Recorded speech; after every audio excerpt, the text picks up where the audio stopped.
Alors, j'ai lancé le petit enregistrement, comme ça, vous pourrez aussi profiter du replay si vous avez un petit moment d'inattention. Salut David. Bonjour à tous. Bonjour Hello Ludovic. David. Bonjour Nicolas. Bonjour Mickaël. Bonjour Franck. On va attendre encore une minute ou deux, puis on va pouvoir attaquer. Bien sûr.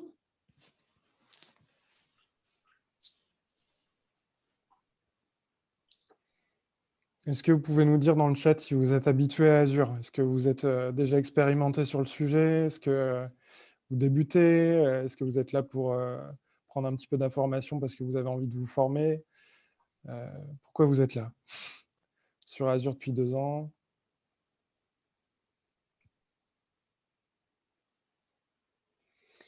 Sinon, vous nous entendez bien? Le son est bon?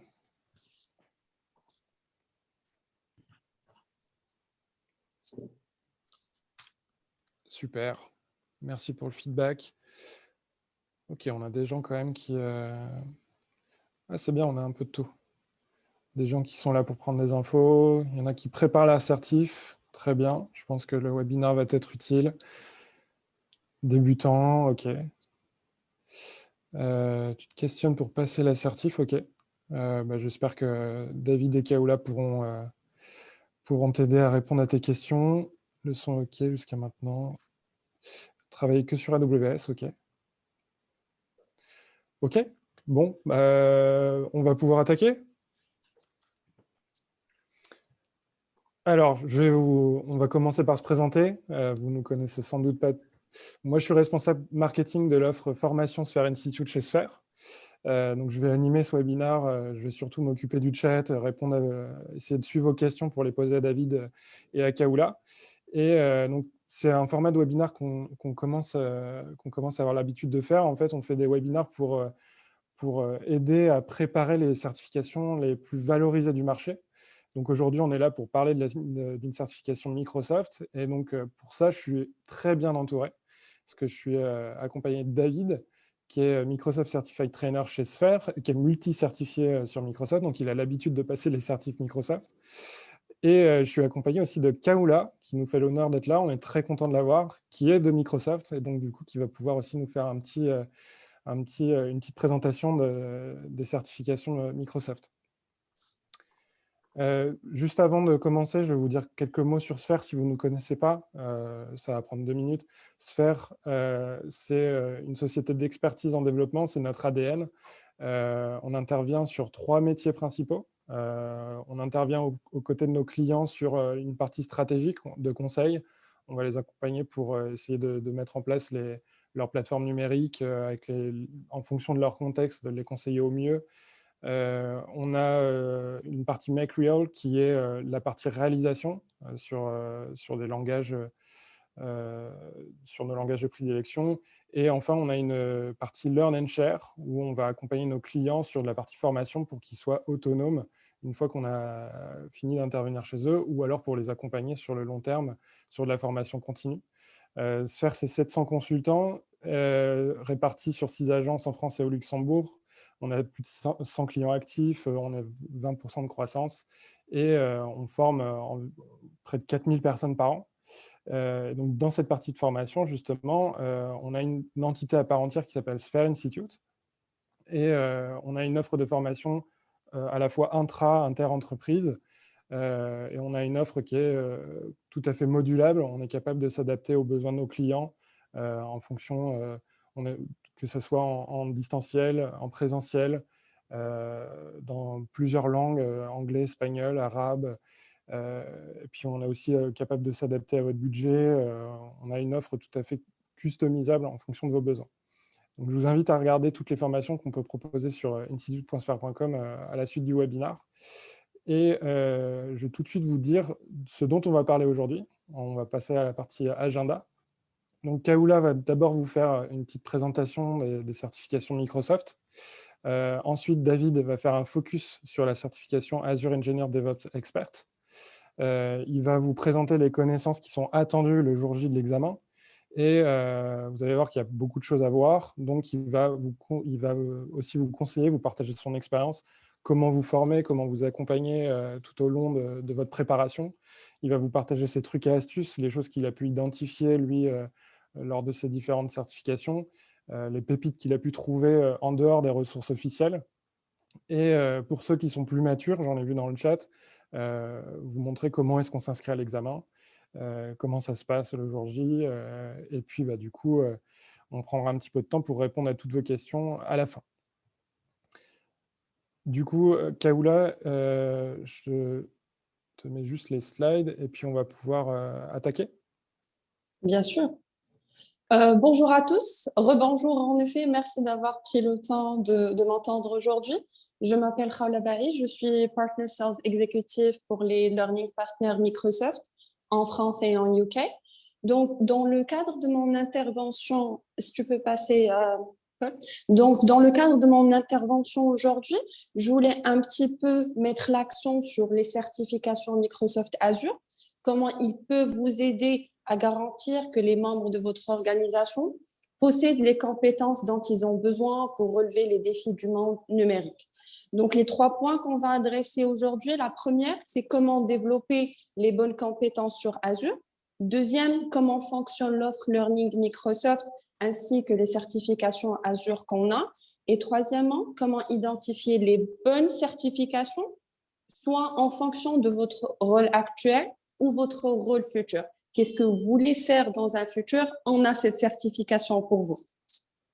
Donc, pour lancer un petit peu et pour situer le contexte, commençons par le rôle du cloud Microsoft dans la transformation. Donc, ce que vous voyez devant vous là, c'est un overview, c'est une vue d'ensemble de notre portefeuille de solutions technologiques. Donc, comme on dit dans la prochaine révolution, la croissance est tirée par la technologie. Notre approche est une approche cloud intégrée qui crée une plateforme inégalée pour la transformation numérique en intégrant Microsoft 365, Microsoft Power Platform, Azure, les nouveaux cours Security and Compliance, tout ça dans le cadre d'une approche qui est inclusive et qui permet aussi de rajouter des solutions de parties tierces sur nos propres plateformes. Et bien sûr, l'épine et le fondement de toutes nos technologies, c'est Azure. Alors, j'aime bien ce slide. Désormais, la transformation numérique n'est jamais un scénario unique. Mais si vous le considérez comme un voyage avec plusieurs étapes pour atteindre à la fin un objectif de formation, ça devient moins intimidant. Alors, quand vous pensez Azure, pourquoi Azure? Qu'est-ce que ça implique? Quelle est la valeur ajoutée pour vos étudiants? Donc ici, ce que vous voyez, c'est un petit peu l'intensité technique. Donc si vous n'avez pas vu les produits Azure depuis un bon moment, nous avons au dernier compte 200 produits et services Azure, ce qui est énorme. On couvre du Azure Sphere, Azure Stack, HoloLens, la réalité mixte, tout ça. Et afin d'avoir la capacité d'intégrer tout ça, il faut avoir une certaine intensité technique. Donc, le premier point, c'est la tech capability, c'est tout simplement la capacité technique. Il faut avoir les bons profils pour pouvoir tout simplement accéder à cette technologie et la développer dans les meilleurs moyens. Deuxièmement, la tech adoption. Si vous avez la capacité, vous pouvez plus facilement adopter les technologies et les utiliser de façon beaucoup plus fréquente. Et finalement, tech confidence, quand vous avez les capacités et l'adoption, vous êtes moins susceptible d'avoir soi-disant peur de nouvelles technologies. Vous serez facile à faire le passage et beaucoup plus confident, donc plus de confiance en la technologie elle-même. Alors, ici, ce que vous voyez, c'est juste une petite vue d'ensemble des cours Azure par rapport aux différents publics. Donc, bien sûr, on a des professionnels de l'informatique, nous avons aussi les développeurs, nous avons les experts IA. Donc, dépendamment du centre d'intérêt, dépendamment des objectifs du poste, nous avons différents cours qui couvrent cela et on va les voir plus en détail en bas. Parfait. Donc ici, je vais voir vite fait avec vous quel est le vrai avantage d'avoir une certification. Premièrement, on va voir sur votre volet personnel, donc sur votre carrière, et juste après, on passe pour votre entreprise, si on a des décideurs avec nous aujourd'hui. Donc, ce que vous voyez devant vous, c'est quelques statistiques qu'on a réalisées à travers quelques études. Donc, les professionnels de l'informatique signalent massivement une meilleure efficacité au travail après avoir eu une nouvelle certification. Les certifications vous aident à vous démarquer sur le marché du travail et finalement, les certifications peuvent vous aider à augmenter votre salaire et en plus justifier vos compétences à votre employé. Donc, oui, la certification est importante pour l'individu, mais comment elle est pour l'entreprise? Parfait, merci. Donc, voici une statistique qui donne à réfléchir. 60% des décideurs informatiques pensent que les lacunes en matière de formation et de certification fait perdre à leur employé entre 3 à 8 heures par semaine. C'est plus ou moins tout un jour de travail parce que tout simplement, l'employé n'a pas toutes les compétences nécessaires pour faire son job. Du coup, une personne qui est certifiée, elle ne perd pas du temps, elle en gagne du temps. Donc, ils sont plus efficients, d'accord? Pour le deuxième point, les certifications basées sur les rôles permettent en moyenne 26% de meilleurs résultats dans le travail de chaque jour, dans les tâches de chaque jour, par rapport à quelqu'un qui a les mêmes responsabilités. Et dernièrement, c'est que pour les recruteurs, pour les stakeholders, ils pensent qu'il est beaucoup plus facile de repérer les talents en se basant uniquement sur les certifications. Donc, il y a bien sûr un avantage aux deux. C'est pas juste un avantage qui bénéficie à vos employés sans pour autant avoir un retour sur investissement. Au contraire, c'est un investissement qui est bénéfique et pour votre employé et pour votre entreprise. Donc, maintenant, pour le deuxième volet, c'est Learning with Microsoft. Qu'est-ce qu'on fait de spécial chez Microsoft? Comment est structurée notre expérience de formation? Donc, à votre gauche, vous avez le Job Task Analysis. C'est tout simplement une analyse qu'on a fait sur les différents job roles en informatique. Et quand je dis analyse, c'est que ça veut dire les tâches de chaque jour. On s'est éloigné un petit peu d'une vision basée sur la technologie uniquement, donc un cours qui va du A à Z d'une technologie, mais plutôt de se spécialiser sur des sujets spécifiques, sur des job roles spécifiques. Deuxièmement, c'est le market research, voir ce que le marché demande, quelles sont les compétences qui sont demandées. Et dernièrement, les subject matter experts. C'est des experts qui ont soit plusieurs années d'expérience dans leur poste. Toutes ces informations-là, on peut les regrouper pour créer nos cours, nos certifications qui sont alignées, d'accord, et créer des learning paths. Ça veut dire des parcours d'apprentissage qui sont cohérents, qui ont un objectif de formation et d'amélioration commerciale à la fin. D'accord? On passe pas? Alors, ça, c'est quelque chose d'important que je voulais un petit peu expliquer avant que vous ayez un détail avec David. Donc, la structure des cours Microsoft, il y a 3 types de cours. Donc, type numéro 1, c'est les cours fundamentaux. C'est des cours level 100, donc d'introduction. Il n'est pas nécessaire d'avoir n'importe quelle compétence au préalable. D'accord? Ce sont des cours de très courte durée, donc de 1 à 2 jours. Ils sont destinés juste à vous donner les fundamentals et les connaissances de base sur les technologies. Deuxièmement, nous avons les role-based. Donc, les role-based, c'est ce que vous connaissez par exemple, c'est la Z104, le Azure Administrator, c'est la DP203, c'est la PL200. Donc, c'est tous les cours qui sont plus techniques, plus avancés et qui sont basés sur les rôles dans les entreprises. D'accord? Et le dernier type, Speciality. Speciality, c'est très spécifique à Azure parce que tous les cours Speciality qu'on a, c'est comment travailler avec des plateformes tierces sur des plateformes Microsoft. Donc, SAP, etc.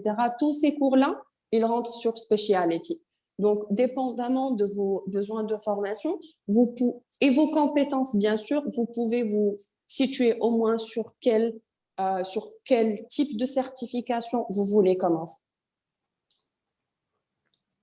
Alors, parfait. Donc, ce que vous voyez ici, c'est une slide qui représente tous les cours Microsoft qu'on a pour le moment sous le portefeuille Microsoft Azure.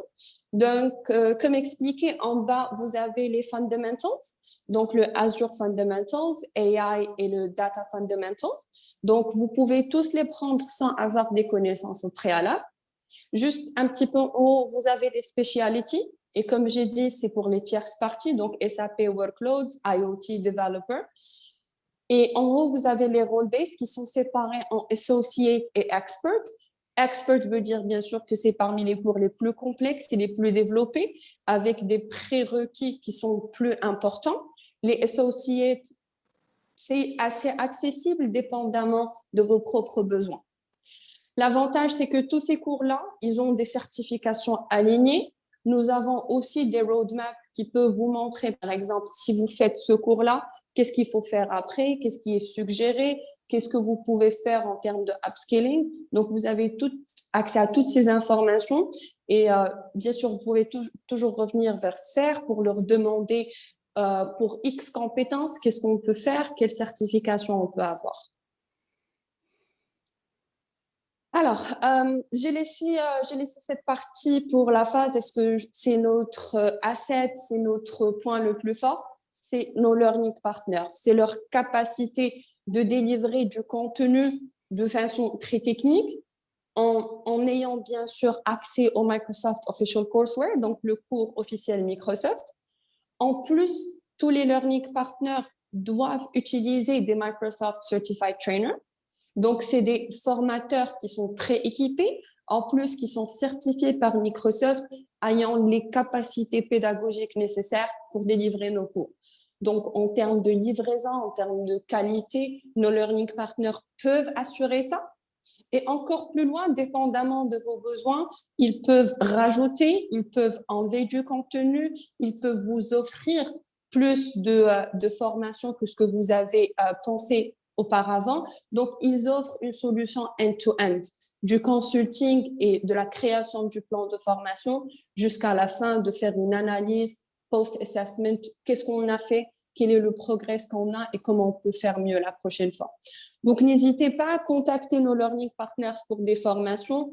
Je pense que c'est ce que va discuter David après avec vous sur comment ça se passe, comment c'est fait une formation. Et voilà, je pense que pour la fin, je peux vous dire que le portefeuille est assez énorme. Sur la présentation, je pense que David peut vous l'envoyer ou Paul après. J'ai inséré pour vous quelques liens pour voir nos certification posters. Aujourd'hui, nous avons fait un focus uniquement sur Azure, mais nous avons bien sûr un portefeuille plus large qui inclut toutes les autres technologies. Merci pour votre temps. Si vous avez des questions, laissez-les dans les chats. Je vais les voir tout de suite et répondre. Et si vous avez besoin de quoi que ce soit, n'hésitez pas à me joindre par email. Merci beaucoup, Kaoula. Merci à vous. Du coup, David, je me tourne vers toi. C'est ton tour. Est-ce que tu peux, du coup, nous faire un petit focus sur la certification Azure Engineer DevOps Expert pour laquelle on est là aujourd'hui? Oui, avec grand plaisir. Donc c'est vrai que la présentation de Raoula nous permettait d'avoir une vision globale des parcours dans Azure et de l'approche. Nous, on a choisi la thématique DevOps parce que c'est quelque chose qui est très porteur. C'est une spécialité qui est vraiment dans l'air du temps. Ça va regrouper des compétences qui sont pas mal recherchées et les entreprises en fait vont s'appuyer sur ces compétences-là pour essayer de transformer le fonctionnement de leurs équipes en essayant de s'améliorer de manière continue. Donc concrètement, si vous vous engagez sur la préparation de certification, vous allez pouvoir valider les compétences qui sont affichées à l'écran, donc savoir combiner au mieux les personnes, les processus et les technologies. Le but, c'est de pouvoir fournir en fait en permanence, donc à chaque instant des phases de développement, des produits et des services qui vont répondre aux besoins des utilisateurs finaux et finalement être en conformité avec les objectifs métiers qui ont été définis. Donc, ça va vous permettre de savoir comment rationaliser la livraison en améliorant la communication, la collaboration entre les équipes, Vous allez aussi savoir comment optimiser les pratiques, automatiser les différents traitements sur toutes les étapes du cycle de vie projet. Donc, c'est assez valorisant. Et surtout, vous aurez une vision sur comment concevoir et mettre en œuvre les stratégies de travail, de code et d'infrastructure qui vont permettre en fait une intégration des tests, une livraison, une surveillance, une collecte de retour continue afin d'avoir cette fameuse amélioration continue. Donc, c'est assez vaste en termes de périmètre et c'est vrai que c'est très recherché par les entreprises. Donc, le format de l'examen, du coup, pour valider toutes ces compétences, c'est le suivant. Donc déjà, il va être en anglais. Ça va être un examen qui n'est pas traduit, donc il va falloir absolument passer par l'anglais. Alors, c'est pas plus mal à mon sens, parce que au moins on évite les approximations de traduction. Par contre, c'est vrai qu'il faut être familier avec les termes en anglais. C'est un examen qui va être assez long, il va représenter 2 heures au maximum. Il y aura en plus un petit temps avant l'examen pour faire un sondage de votre profil. Microsoft fait ça systématiquement pour essayer d'identifier quelle est la cible finalement des personnes qui passent des certifications. Et il y aura environ 15 minutes de collecte de feedback après l'examen pour que vous puissiez éventuellement remonter des points à Microsoft sur la pertinence de certaines questions ou les problématiques que vous auriez rencontrées. Il va y avoir environ 55 questions dans l'examen, donc en vrai, entre 45 et 60 questions. Ça dépend, les questions sont tirées aléatoirement, finalement, quand vous démarrez la session. Il va y avoir plusieurs thématiques, plusieurs typologies de questions. On va retrouver finalement des questions à réponse unique qui sont basées sur des scénarios. Donc, il faut faire attention, c'est des scénarios qui sont éphémères. Donc, en gros, on a des questions qui vont s'enchaîner et on ne pourra pas revenir en arrière. Donc, il ne faut vraiment pas passer ces questions, sinon on n'aura pas répondu, on ne pourra pas revenir dessus. Et sinon, on va retrouver de manière plus classique des questions à réponse unique ou des questions à réponse multiple, donc au format QCM, sur des questions diverses et variées. Il va y avoir aussi une typologie de questions en mode je choisis des extraits de réponses et je dois les remettre dans le bon ordre.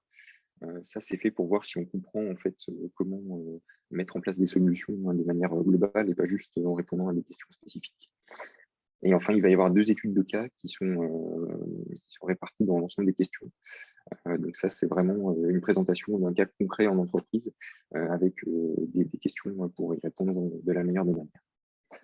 Donc tout ça, ça va nous donner finalement un score sur 1000. Et le but, c'est d'avoir au moins 700 points pour réussir à obtenir le Sésame.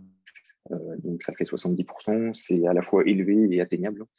Donc on va voir un peu tout ce qui est à notre disposition pour réussir à obtenir cet examen. Donc moi je recommande quelques expériences pour passer cette certif. DevOps, c'est le rapprochement finalement entre le domaine de l'Ops et le domaine du Dev, en passant aussi par l'agilité et finalement la mise en place de stratégies DevOps. Donc, le mieux, c'est d'avoir quelques connaissances du domaine Ops. Donc, c'est tout ce qui est administration système, infrastructure, sécurité, automatisation. Toutes les connaissances du domaine du dev, donc conception, développement, test, déploiement. Donc, il ne s'agit pas de tout connaître, mais au moins d'avoir une bonne vision de toutes ces thématiques-là et surtout une compréhension des contraintes qui vont être associées. Et l'idéal, c'est d'avoir aussi derrière une maîtrise des pratiques agiles. Idéalement, si on a la chance d'avoir travaillé dans une équipe, dans un contexte agile pendant quelques mois, ça va nous aider finalement à préparer cette certification. Et enfin, sur tout ce qui est stratégie DevOps, là, on va retrouver des grands classiques, la configuration, la conformité des builds, les plans de test, la publication, toutes ces thématiques. Donc, si on a ces expériences, c'est vraiment le must, parce qu'on est quasiment prêt normalement à passer la certif. Et sinon, on va voir comment on peut acquérir toutes ces connaissances. Donc, voilà le Learning Path qui est recommandé par Microsoft, sans doute celui dont parlait Rabla.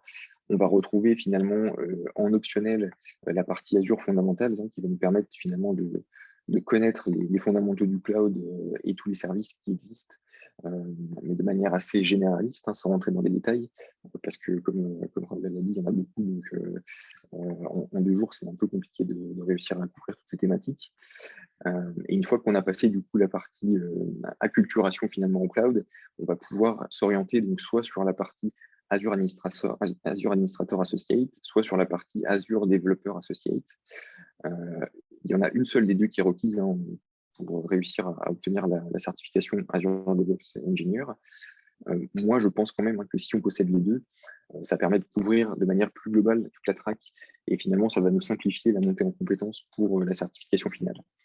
Il faut savoir qu'on va retrouver finalement pas mal de thèmes du dev et de l'admin 6 dans la partie DevOps. Donc, autant réussir à tout couvrir dès le niveau associé.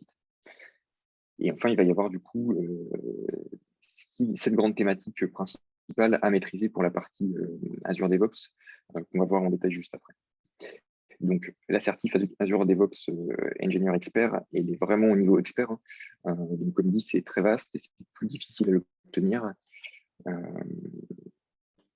Donc, on va regarder un petit peu ce que ça représente en termes de compétences. Ouais, merci David. Du coup, ouais, effectivement, là, on est rentré, on a plutôt vu les grandes lignes. On va rentrer dans le vif du sujet. Est-ce que tu peux nous parler justement des compétences qui sont attendues pour cette certification? Oui, tout à fait. Donc, ce qu'il y a chez Microsoft, c'est qu'il y a une mise en avant des pourcentages en fait, de chaque thématique qui va être abordée le jour de l'examen. Ça, c'est des informations qui sont assez précieuses parce que ça va nous permettre aussi de mieux appréhender les connaissances nécessaires. Alors, toutes sont importantes forcément. Par contre, c'est vrai qu'on voit qu'il y en a qui sont prédominantes. Donc, on va quand même regarder ça peut-être plus en détail quand on prépare l'examen. Donc là, sur cette présentation, on ne va pas tout passer en revue parce que c'est très vaste. Par contre, je vous ai mis un petit lien au fond du slide qui va finalement reprendre la présentation officielle sur le site de Microsoft. Donc, vous verrez sur ce lien un téléchargement d'un PDF qui comporte 6 pages en fait pour lister toutes les compétences évaluées et du coup tout ce qu'il faut creuser. C'est très très vaste, mais on va quand même en dire quelques mots là sur chacune des thématiques.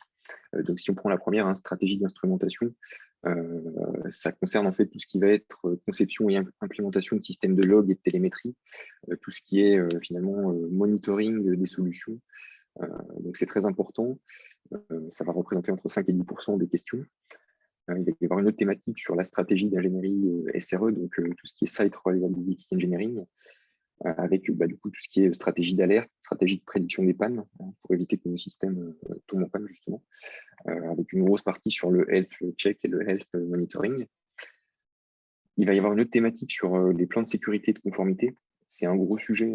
Il y a pas mal d'organisations qui sont confrontées à ces problématiques-là. Donc, on va reparcourir finalement tout ce qui est authentification, autorisation, gestion des données sensibles avec les secrets, par exemple. Il va y avoir toute une partie sécurité et conformité. Donc, c'est assez vaste aussi en termes de problématiques. Ça représente finalement une plus grande part de questions que les précédentes.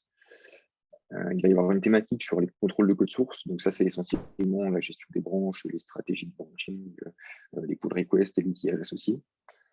Il va y avoir une autre thématique sur la communication et la collaboration. Donc ça, c'est assez important à mon sens. C'est vraiment comment communiquer avec les métiers, comment communiquer entre équipes pluridisciplinaires. Donc ça va aborder la transparence sur la gestion des projets, sur comment remonter les avancements de manière automatique, comment gérer les releases, comment gérer les déploiements.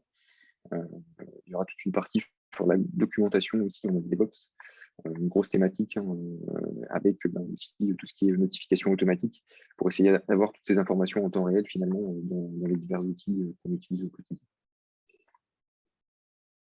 Il va y avoir une autre thématique sur l'intégration continue. Donc celle-là, on voit que c'est la plus vaste finalement par rapport aux questions. Il va y avoir des choses autour de l'automatisation, du coup, de la gestion des packages, de la gestion de l'infrastructure, de la gestion de la maintenance et de la standardisation du build. C'est une thématique assez complexe, donc c'est pas étonnant qu'elle représente cette grande part finalement dans les questions. Et la dernière thématique, pour finir un peu cette liste à l'après-vert, ça va être la gestion des livraisons continues et des publications. Donc là, on va retrouver tout ce qui est scripting de déploiement, templating, orchestration pour l'automatisation et gestion des environnements. Ok, donc ça fait beaucoup de choses. Est-ce que tu peux nous dire, toi, comment tu as fait pour absorber autant de connaissances, pour te préparer? Tu as dit tout à l'heure que l'idéal, c'est d'avoir des expériences un petit peu dans tous les domaines. Mais ceux qui sont débutants, on en a vu dans le chat au début, comment est-ce qu'ils peuvent s'y prendre pour commencer à construire une expérience, à absorber des connaissances petit à petit pour finalement réussir à arriver à cette certification? Oui, tout à fait. C'est une certification qui arrive au niveau expert, donc c'est en bout du parcours finalement de formation. Donc ça va sanctionner finalement, bien sûr, des compétences spécifiques DevOps, mais aussi un petit peu tout ce qu'on a vu tout le long du parcours. Donc, la formation, ça va être un gros travail, hein. Il faudra le faire sérieusement. Donc, on va avoir finalement plusieurs approches, hein, qu'on va devoir un peu mixer, à mon sens, si on veut en tirer le meilleur. On va avoir potentiellement une partie auto-formation. Là, on va être plutôt en toute autonomie, hein, de son côté. On va travailler sur des ressources qui sont accessibles en ligne. On va essayer de valider ça par nous-mêmes. Donc ça, c'est une approche qui existe, hein, et elle a des intérêts, mais aussi des inconvénients. Il va y avoir une approche orientée plutôt instructeur, avec du coup un formateur, hein, qui va être derrière nous pour essayer de nous faire parcourir toutes les thématiques à aborder. Et il va y avoir une partie plus pratique, avec du coup une capacité à s'exercer sur des cas concrets. Donc ça, l'idéal, c'est d'avoir des missions, hein, avec finalement des projets pro qui nous permettent de mettre en pratique tout ce qu'on a vu d'un point de vue théorique. Il va y avoir sinon des labs, hein, ou des projets perso sur lesquels on va pouvoir s'entraîner. Pour moi, il y a une vraie plus-value à se faire accompagner en mode formation instructeur, hein, surtout comme on sait le faire chez Sphère. Nous, on a des personnes, hein, qui sont expérimentées, qui sont au contact du terrain, entre guillemets. Donc, en gros, c'est des experts techniques qui ont du vécu, qui ont vu des projets et qui sont capables d'apporter du coup un feedback, hein, sur tout ce qu'ils ont vu dans leur carrière. Pour moi, c'est le must en termes de formation. C'est pas obligatoire, hein, bien sûr, mais c'est vrai que ça a beaucoup d'avantages. Le premier point, hein, que je peux souligner, c'est le côté humain. C'est vrai qu'on a du coup avec nous un interlocuteur avec qui on peut échanger. Et ça change un peu la vie, hein, par rapport à quand on est tout seul.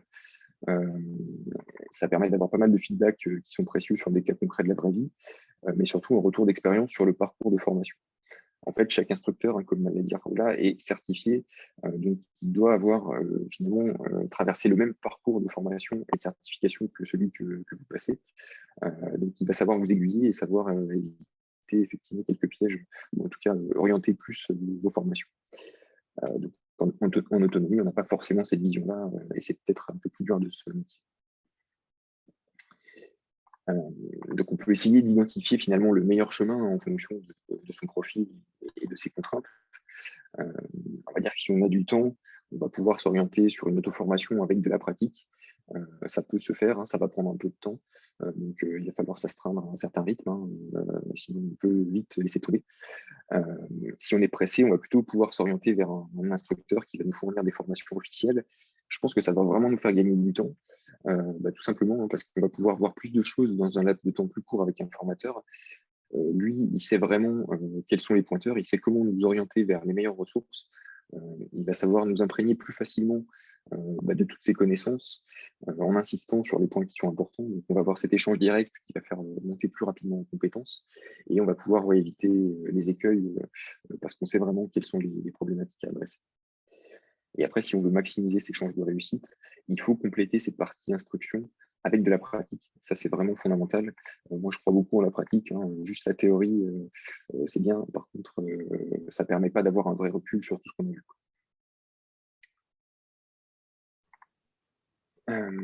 Donc, il y a un ensemble de ressources qui sont disponibles, justement pour pratiquer. Donc, pour moi, le point d'entrée, c'est celui qui est fourni par Microsoft, hein, c'est la doc officielle sur l'outil Azure DevOps. Donc, Azure DevOps, hein, finalement, c'est le point d'entrée pour les pratiques DevOps dans le monde Microsoft. C'est un outil, hein, qui possède pas mal de fonctionnalités. On les voit rapidement ici avec des tuiles, hein. C'est la gestion des projets avec les boards, la gestion du code source avec les repositories, la gestion des pipelines avec Azure Pipelines, la gestion des tests avec Azure Test Plan, la gestion des artefacts ici. Et même si on est dans un contexte plutôt on-premise, on va pouvoir avoir l'outil pour attaquer à la fois les problématiques on-premise et cloud. Donc, dans la documentation officielle, on va retrouver beaucoup de choses, beaucoup de littérature autour de ces sujets-là. Par contre, ça va rester assez théorique. Donc, si on veut avoir un peu plus de pratique, on va pouvoir s'orienter plutôt vers Microsoft Learn. Donc, Microsoft Learn, hein, c'est une plateforme qui a été montée par Microsoft il y a quelques temps maintenant. C'est des modules qui vont être présentés en mode assez didactique. Finalement, il va y avoir une partie théorique à chaque fois, mais surtout une mise en pratique avec une validation des connaissances qui auront été exposées. Donc sur la partie AZ400, hein, DevOps, on va retrouver finalement 6 parcours qui vont couvrir ici, hein, toutes les thématiques qui sont évaluées dans la certification. Il va y avoir 62 modules, donc c'est conséquent, hein, ça représente plus de 52 heures de travail selon Microsoft. Moi, j'ai des personnes qui ont pratiqué sur Learns. qui me disent que ça prend même un peu plus de temps hein, si on veut bien creuser tous les aspects, si on n'a pas les prérequis qui sont respectés. Donc c'est vraiment un travail conséquent.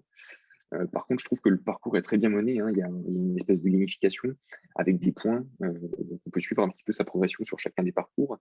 Et on va même avoir des récompenses hein, sur certains événements. Donc les récompenses, ça va être par exemple des certifications gratuites qui sont offertes.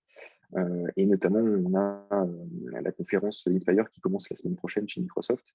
Et normalement, on devrait avoir, comme d'habitude, un Cloud Skills Challenge qui va nous permettre, du coup, en passant certains modules dans Learn, d'obtenir une certification gratuite. Donc, c'est une bonne façon, finalement, d'allier l'utile et l'agréable, hein, puisque cette certification gratuite nous permet de passer sans stress, on va dire, l'examen.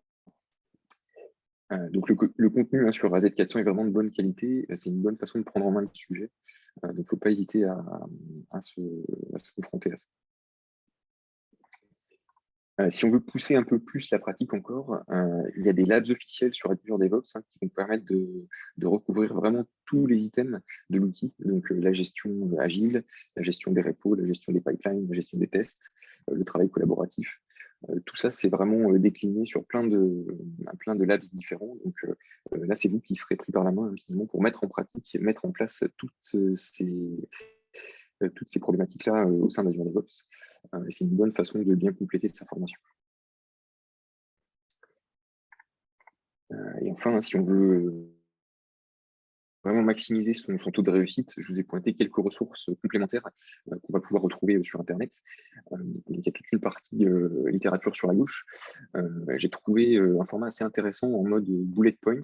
Donc ça, c'est un architecte Azure qui a voulu finalement passer pas mal de certifications dans Azure et il a pris plein de notes sur sa montée en compétences sous forme de bullet points. Donc vous retrouvez toutes ces notes sur un repository GitHub public. Je trouve que c'est assez intéressant comme format, ça permet de reparcourir toutes les thématiques et toutes les compétences attendues. Et sinon, il y a le blog de Thomas Maurer, hein, qui est un cloud architecte chez Microsoft, qui va parler régulièrement de tout ce qui est architecture, solutions cloud, solutions innovantes. Donc, il a fait un très bon article hein, sur comment préparer et passer les certifs Azure. Et il y a aussi le blog de Stanislas Kestana qui représente plus en détail cette fois-ci la certification AZ4. Il y a pas mal de littérature à ce niveau. Et de l'autre côté, ici, on va retrouver des practice tests. Donc ça, c'est finalement des questions similaires hein, dans le même esprit que ce qu'on pourrait retrouver pendant la certif. Il va y avoir des centaines de questions qui sont présentes sur ces espèces de tests blancs qui vont nous permettre de nous tester avant le jour J pour voir si on est prêt ou pas à la certification. Donc sur Udemy, hein, il y a des codes promo qui sont réguliers. Sur WizLabs aussi, il y a des prix d'appel qui sont assez intéressants. Sur MindNub, il y en a un peu moins. Par contre, les questions sont plus officielles à mon sens. Elles ressemblent vraiment plus à celles de l'examen. Donc pas mal de ressources hein, si on veut essayer de maximiser ses chances.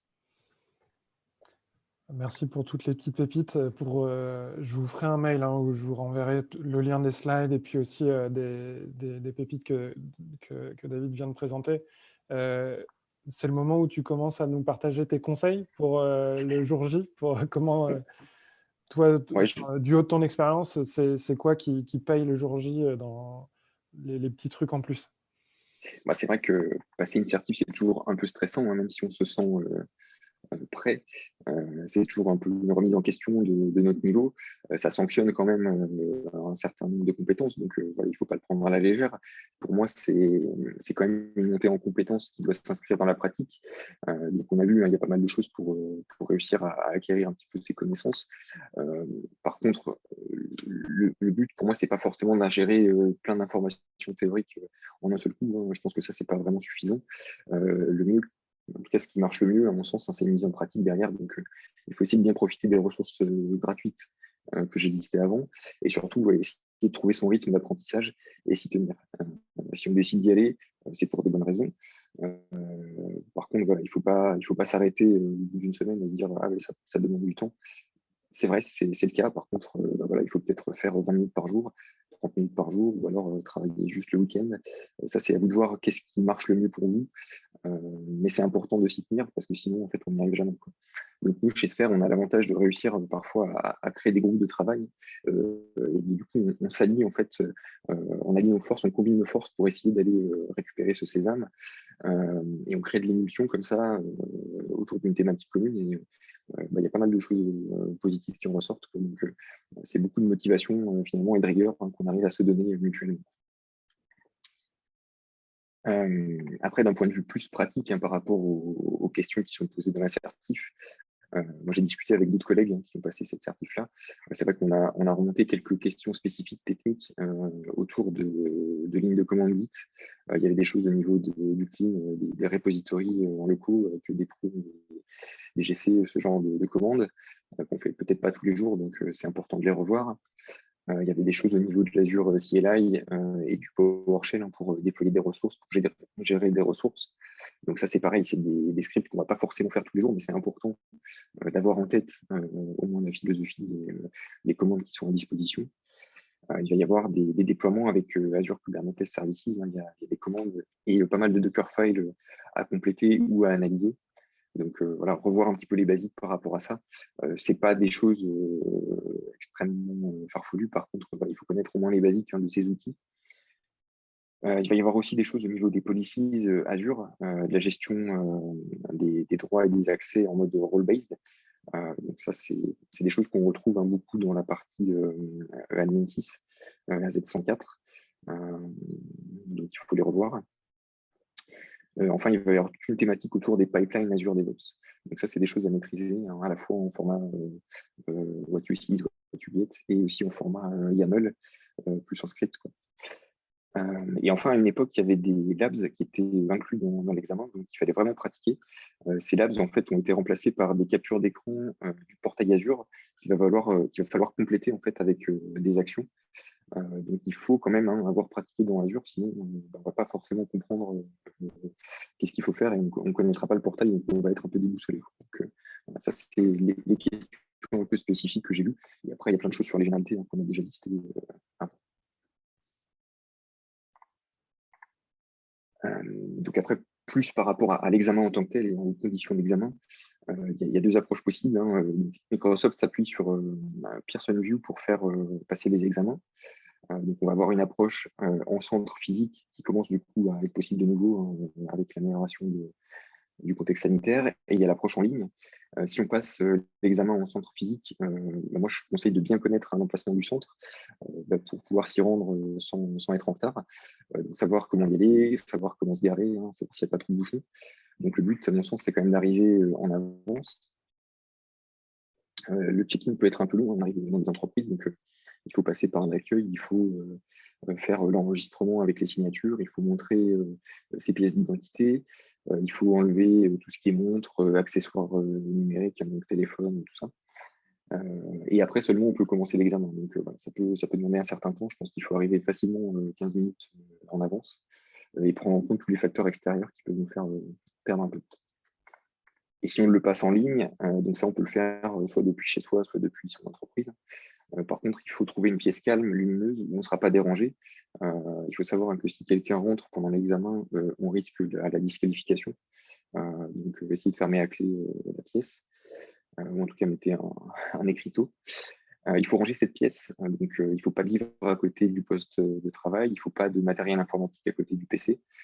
Il faut configurer son ordinateur la veille. Il y a un logiciel à installer pour passer l'examen avec Pearson VUE. C'est pareil, il faut se connecter en avance pour toute l'opération de check-in et bien préparer sa pièce d'identité. Donc là, concrètement, quand vous allez vouloir vous connecter, on va vous demander en fait de prendre en photo votre pièce d'identité. On va vous demander de prendre en photo vous-même et la pièce de l'examen, donc en face, derrière vous, à droite, à gauche. Et après, on va vous mettre en file d'attente pour qu'il y ait un examinateur qui vienne vous surveiller. Donc c'est une personne qui parlera anglais. Et elle va vous demander du coup d'allumer votre webcam. Vous allez devoir rescanner la pièce pour vérifier si elle est bien dans la disposition qui a été prise en photo et si tout est conforme. Donc voilà, ça peut prendre un peu de temps, donc c'est pas mal de se connecter en avance aussi. Et une fois l'examen lancé, finalement, on va vous demander de bien regarder la caméra, de ne pas regarder ailleurs, donc pas regarder en haut.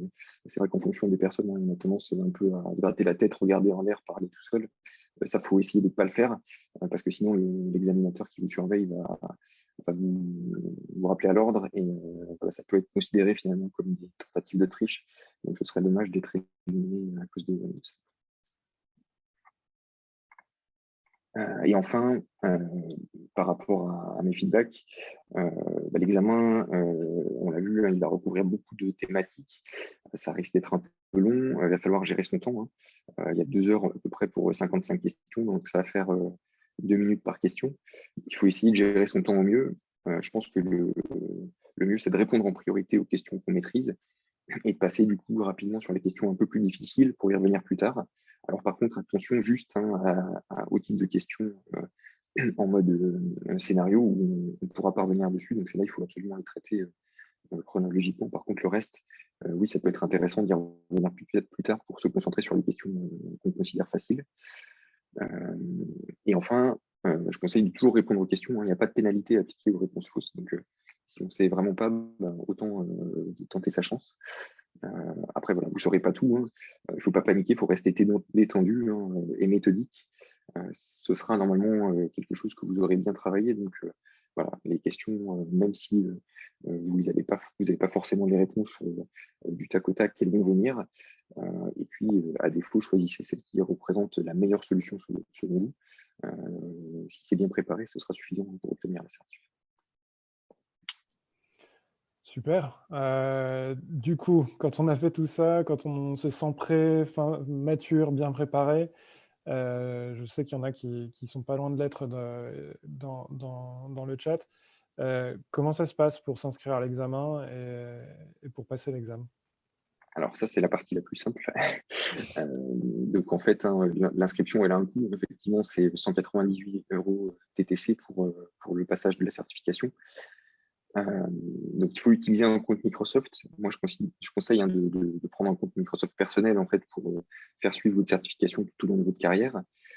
Et ensuite, il suffit de cliquer sur le lien d'inscription à l'examen qui est précisé sur ce slide. Donc, c'est le même lien finalement que celui qui présente la certification au global. Et vous trouverez sur cette page un bouton jaune, hein, qui vous permettra d'être redirigé vers le site de Pearson VUE pour vous inscrire. Et là, vous pourrez choisir soit un centre d'examen physique, soit un centre en ligne, avec des créneaux d'horaire, du coup, selon les disponibilités. Et après, c'est parti. Il faut bien choisir en anglais, du coup, en tant que langue. Hein. Il faut savoir qu'il y a le japonais aussi qui est disponible. Je pense que la majorité d'entre nous passeront les examens en anglais. Et du coup, une fois qu'on s'est inscrit, il faut se rendre à l'examen. Et le résultat est affiché en fait en live, hein, dès la fin de l'examen. Donc, il n'y a pas trop d'attente, hein. Moi, j'ai toujours un petit moment de suspense, hein, quand je clique sur valider pour envoyer les réponses totales. Et dès qu'on envoie, finalement, on a le feedback sur est-ce qu'on est ou pas certifié. Et on a même un petit graphique qui nous explique quels sont nos pourcentages de force par rapport aux autres personnes qui ont passé cette certif. Donc, il n'y a pas de divulgation du coup de réponse aux questions, mais on connaît nos points forts et nos points un peu plus faibles à la fin de la certification. Et donc, cette certification est valable 1 an et elle est renouvelable en ligne via Microsoft Learn tous les 6 mois. Microsoft a réduit le temps de validité de ces certifs pour amener finalement, hein, toute personne certifiée à se mettre à niveau régulièrement finalement via la plateforme Learn. Ça, c'est un bon point à mon sens. Ça permet d'être vraiment en phase avec les outils qui sont en ligne. Et en cas d'échec, on peut repasser les examens, hein, jusqu'à 5 fois sur une période de 12 mois. Et par contre, à partir de 2 échecs, il faut attendre au moins 14 jours entre les tentatives. Voilà, donc pas mal de contenu, hein. J'espère que je vous ai fait un bon tour de l'assertif et que ça vous a bien éclairé. Merci beaucoup, David. J'ai vu qu'on avait déjà quelques questions. Juste avant d'attaquer les questions, j'ai juste 2 petits messages à vous faire passer. Je te laisse passer à la slide suivante. Donc, si vous voulez rejoindre David dans les équipes DevOps de Sphère, on recrute. On recherche des profils architectes, notamment à Paris et Lille sur la partie DevOps. Je vous ai aussi mis les différents profils qu'on peut rechercher dans nos différentes agences. Il y a les contacts qui sont sur cette slide. Cette slide-là, de toute façon, je vous l'enverrai par mail. Donc, vous aurez tout sous la main. Et la deuxième chose que je voulais vous dire, c'était qu'on lance les formations Microsoft. On va avoir des nouvelles formations Microsoft à la rentrée. Donc, si vous voulez avoir toutes les informations sur nos formations, sur la partie Sphere Institute. Je vous invite à vous abonner à notre newsletter. Je vous ai mis le lien là. Et de toute façon, je vous repartagerai tout ça par mail aussi. Je vais vous remettre le lien dans le chat pendant que David et Kaoula et Raoula vont répondre à vos questions. On enchaîne sur les questions ? Avec plaisir. Alors, on a une première question d'Antonio. Pipeline Azure DevOps ou Pipeline GitHub avec Git Action.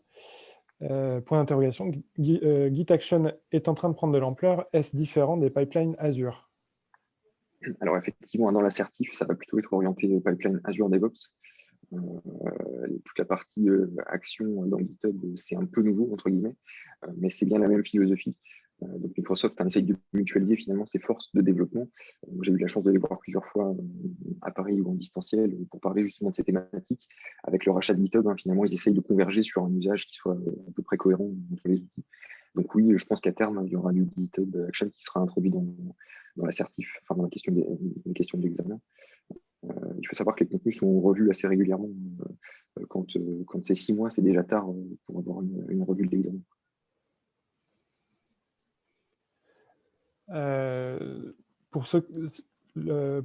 Si vous voulez aussi poser vos questions comme Antonio, n'hésitez pas à les poser dans l'onglet questions et réponses. J'ai une autre question de Martin qui s'excuse d'avoir dû s'absenter pendant la présentation, il n'y a pas de souci. Peut-on consulter en ligne les ressources présentées ici, notamment sur la préparation préliminaire au passage de la certification ?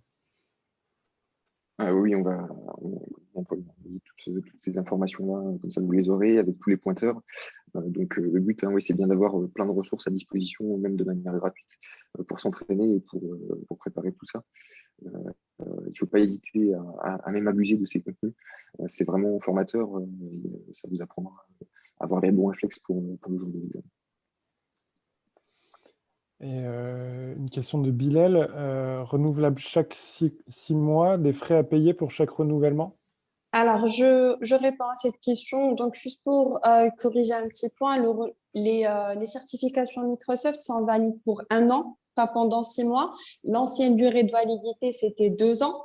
On vient de passer à une durée de validité de 1 an. Par contre, oui, il y a des évaluations que vous pouvez faire directement sur Learn.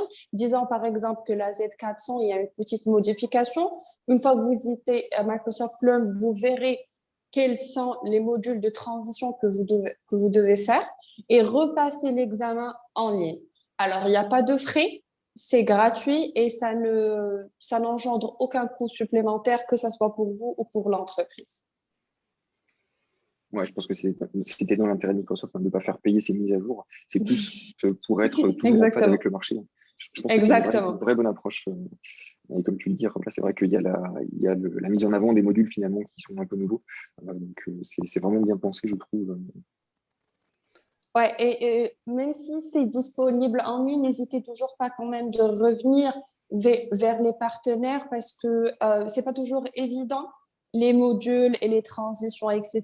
Si vous avez besoin d'aide, les partenaires peuvent faire des petites sessions pour diminuer cette gap, pour vous aider un petit peu.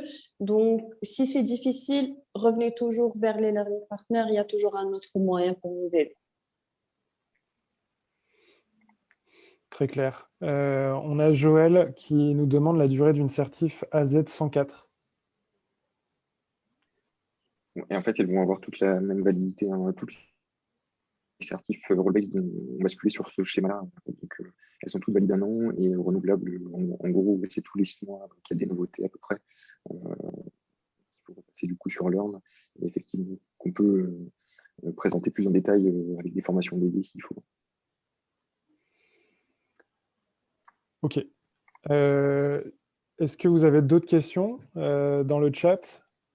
On a fait le tour des questions là, qui ont été posées. On va, en attendant, si on n'a pas d'autres questions, je vais vous remercier. David, merci beaucoup pour la présentation. C'était très clair. Et merci beaucoup pour avoir été avec nous. Raoula, ça fait très plaisir. De même. Du coup, je vois pas d'autres questions, donc on va pouvoir se quitter. Merci à tous d'avoir suivi le webinaire. est-ce qu'on peut utiliser... Ah, on a peut-être une dernière question qui vient de popper dans le chat, Bilal. Il nous manque peut-être une partie de la question, par contre. C'est la question bonus. Ouais. Je la trouve plus, c'est normal? Ah, le CPF. Je prends ça en charge. Pour le CPF, on est dans le Microsoft est dans le process de vérifier les certifications et les approuver par les panels. Pour le moment, je ne pense pas que DevOps est inclus. Je pense que c'est le cas, c'est le AZ400. Non, ce n'est pas inclus pour le moment. Par contre, nous allons continuer à mettre à jour. Vous pouvez vérifier, nous avons d'autres certifications Azure, mais on va travailler pour la Z400. J'espère qu'elle sera publiée prochainement pour vous et vous pouvez utiliser le financement CPF. Oui, en tout cas, c'est une vraie problématique. C'est vrai que vous essayez côté Microsoft de les rendre tout accessibles à ce financement. Ouais. Je pense que c'est une bonne chose. Bien sûr. Bien sûr, mais explorez ce qu'on a maintenant. Il y a quelques coûts que vous pouvez utiliser en attendant avec votre solde. Après, avec vos entreprises, vous pouvez aussi vous faire aider à financer vos formations. Je pense au financement OPCO, au FNE qui a été proposé pour répondre à la crise actuelle. Donc, il y a quand même des solutions de financement. OK. Je pense qu'on a répondu, à la dernière question. Merci beaucoup, Raoula. Merci beaucoup, David. Merci. Merci Bonne journée. Bonne journée à tous. Bonne journée. Et à bientôt.